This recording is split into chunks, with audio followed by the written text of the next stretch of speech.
Now, I don't know about people out there, but I've never managed to get a handle on how to deal with injustice. I think injustice is one of the hardest things to get over, because sometimes you don't get the closure for you to get over it. So I was thinking back, and I think my battle with injustice began when I was about 5 years old, so pretty young. And I just started at the local primary school. And it was a pretty idyllic 6 or so years there. It was a gorgeous village school, apart from when two separate groups of girls both wanted to form a Spice Girls tribute band. That got intense, but that's a story for another vlog. But every Friday, the infants would join the juniors for a whole school assembly. And this actually meant a 2-minute walk to a separate building. So it always felt like an event, especially when you're that big. Or that little, I should say. But I was the goody two-shoes of the class, I know.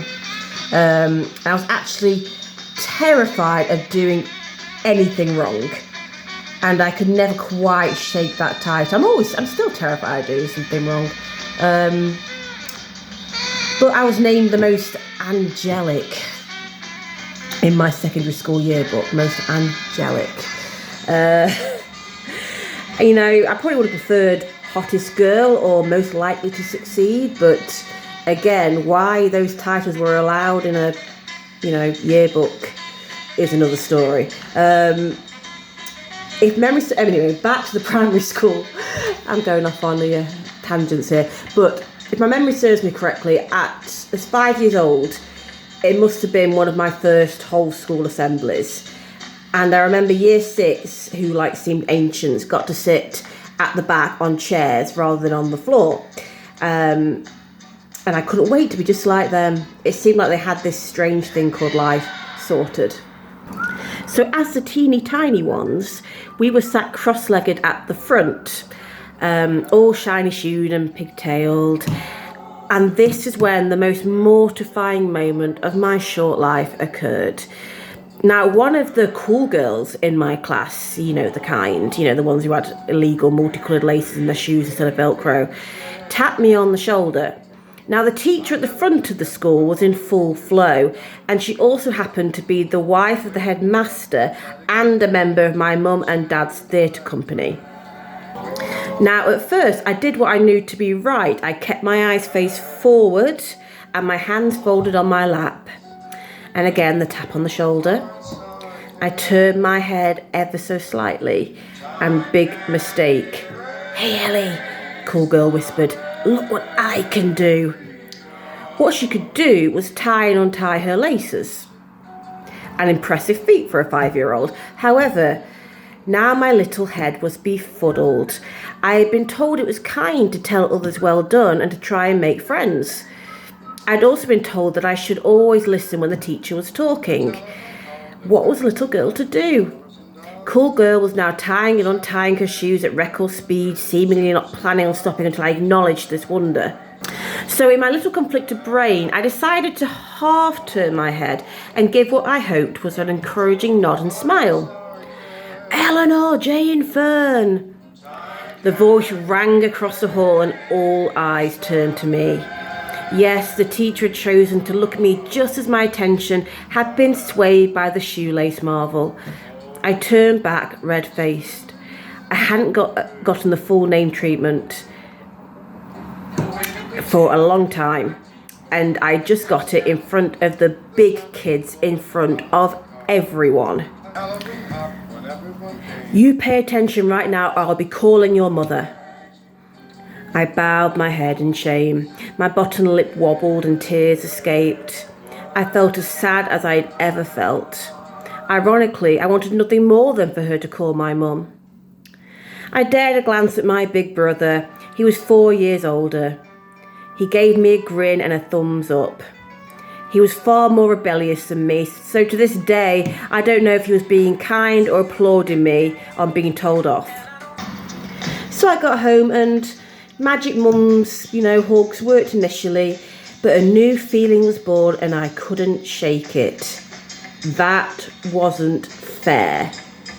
Now, this was obviously my first taste of the injustice pill, and obviously one I never quite got over, and should be talking to a therapist about instead of putting on you people watching. If you're still watching, congratulations and thank you. But it's something I carried with me when I went into education myself.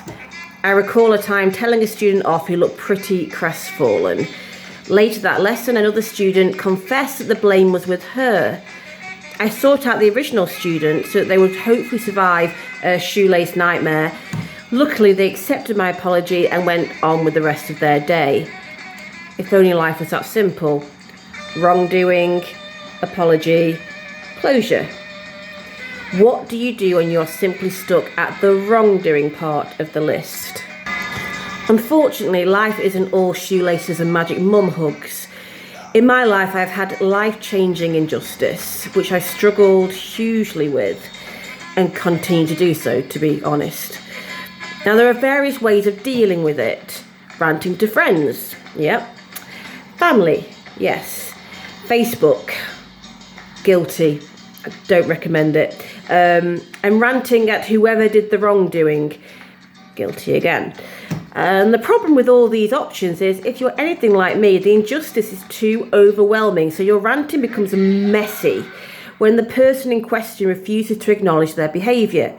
You get angry, upset, and end up coming across undignified, angry, and bitter. The person who did the wrongdoing is sadly unlikely to think, oh dear, look at how upset my actions have made this person. I should apologise. And yes, they should.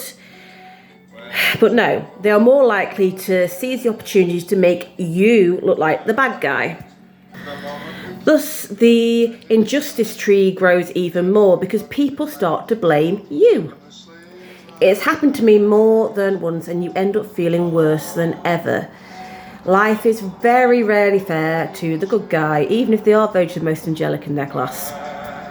Now, I may not have all the answers, I'm sorry to say. I'm still failing and learning and trying, etc. But once again, fellow writers out there, we have a superpower at our disposal. Words.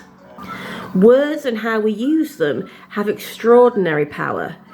As writers, we have the ability to use them to heal, if only a little bit, some of the wrongdoings which have happened to us, by stealing the actions and motivations of these people and creating art, fiction, poetry, songs, even vlogs. Have you ever heard the expression, watch out or you'll end up in my novel? You usually find them on, mugs and stuff. It's true, we can create our very own form of closure. Okay, it may only belong on the page, but there is something very powerful about creating a world in which we are able to move on, where we control the action, the motives, the characters. That's an incredible gift to have. It doesn't have to be blatant, but it can release so much angst. Some of the most powerful pieces of writing have come out of conflict. For example, Charles Dickens detested fellow writer Hans Christian Andersen for being too much of a fanboy. Not his words, obviously. Andersen would write gushing letters and shock horror, accepted the offer to come and stay and visit Dickens and his family. And now I feel sorry for Andersen here, because he was clearly not wise to the British invitation. Now, if like Andersen you're not wise to the British invitation, that when one says, please do pop by, they actually mean, I never want to see you again. So Andersen comes and he stays for weeks on end, and legend has it, Uriah Heep formed in Dickens' frustrated head. The power of imagination is incredible, and escaping from the cruelty of the real world with a beginning, middle and end, controlled by you, is very fulfilling. You own your words, nobody else can change them, besides a well-meaning editor, obviously. If the person who inspired your piece happens to read your work and recognise themselves in it, well, at the very least, it may make them think about their actions in the future. I've actually been accused of that a few times. I've had people say that's about that person, and occasionally it hasn't, but it's like, well, again, you've seen actions in the words. You've got to think about the kind of people you're hanging out with or the kind of person you are. So long story short, don't mess with a writer. The pen is mightier than the sword after all. However, if you want your ex to be mauled by a dragon, maybe consider changing their names first. Might be a little too on the nose.